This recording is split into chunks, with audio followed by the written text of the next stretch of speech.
श्री तिरुपती बालाजी मंदिर येथे जाणाऱ्या महाराष्ट्रातील भाविकांना दर्शन व निवासाच्या अनेक अडचणींना सामोरं जावं लागत असल्याने या ठिकाणी महाराष्ट्र राज्याचे सदन स्थापन करावे अशी मागणी राज्य नियोजन मंडळाचे कार्यकारी अध्यक्ष आमदार राजेश क्षीरसागर यांनी मुख्यमंत्री देवेंद्र फडणवीस यांच्याकडे लेखी निवेदनाद्वारे केली आहे। आमदार क्षीरसागर यांनी नमूद केले की इतर राज्यांचे भक्त निवास व निवासस्थान येथे कार्यरत आहेत, मात्र महाराष्ट्रातील भाविकांसाठी कोणतीही सुसज्ज सुविधा उपलब्ध नाही।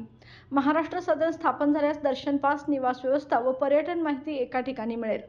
मुख्यमंत्री देवेंद्र फडणवीस यांनी या मागणीची दखल घेत सामान्य प्रशासन विभागाच्या मुख्य सचिवांना तपासून कार्यवाही करण्याच्या सूचना दिल्या आहेत। तसेच आंध्र प्रदेश शासनाकडे अधिकृत पाठपुरावा करण्याचे निर्देशही दिले आहेत। श्री तिरुपती बालाजी मंदिरास दरवर्षी महाराष्ट्रातून लाखो भाविक भेट देतात। यातील बरेच भाविक कोल्हापूरच्या श्री अंबाबाई देवीचेही दर्शन घेतात।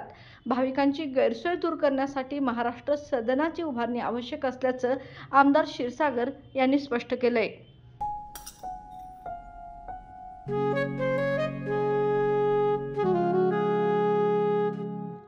बाबा, आज येताना बासुंदी घेऊन या ना। अगं, कालच आपण आईचा वाढदिवस होता म्हणून आणली होती ना। ऐकलं, गोकुळची बासुंदी पुन्हा खावीशी वाटतेय। खरं सांगू, मलाही खावीशी वाटतेय। पुन्हा पुन्हा खावीशी वाटणारी गोकुळ बासुंदी।